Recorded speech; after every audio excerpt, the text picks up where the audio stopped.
Il est très important de laisser nos enfants jouer et ce dès le plus jeune âge sans forcément leur imposer une activité ludique mais en les laissant explorer le monde.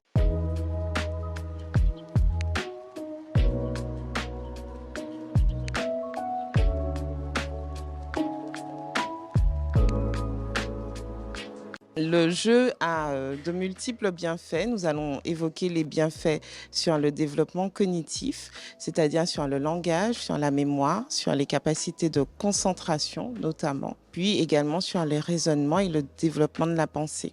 Il n'est pas nécessaire toujours d'acheter des jouets en pensant qu'ils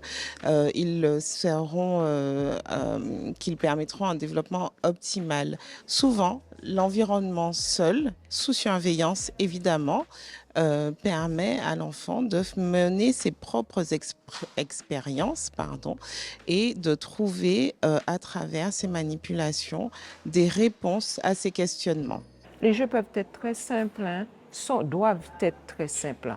Donc, on parlera de jeux créatifs dans un premier temps, parce que, comme son nom l'entend, les jeux créatifs vont permettre aux enfants de développer l'imaginaire. Et quand je dis des jeux simples, ça peut être au sol avec son enfant et chanter, danser, courir, faire de la pâtisserie, jouer avec des boîtes, jouer dans l'extérieur. Il est aussi important d'introduire le livre dans l'environnement de l'enfant, c'est-à-dire d'avoir une bibliothèque ou de fréquenter les médiathèques, les bibliothèques publiques et aussi soi-même de lire pour montrer l'exemple. C'est une activité qui doit rester une activité de plaisir et de partage et qui amènera l'enfant, malgré d'éventuelles difficultés comme des troubles spécifiques, comme la dyslexie par exemple, à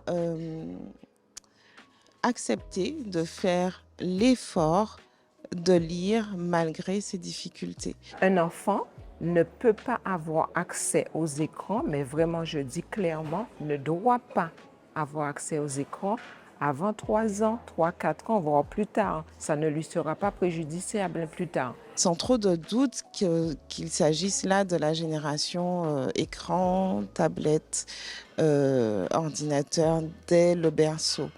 Ce sont des enfants qui restent focalisés sur une toute petite vision du monde et qui ont beaucoup de difficultés à faire preuve de flexibilité mentale, de raisonnement, parce que les choses doivent être intuitives ou ne pas être. Je ne dis pas qu'il faut castrer, mais prendre l'habitude, apprendre à un enfant à utiliser les écrans dès son plus jeune âge, lui donner la place et l'accompagner en fait tout au long de son jeune âge et de son adolescence, l'accompagner fonction de ses besoins, s'adapter pour lui permettre de faire un bon usage de ces écrans.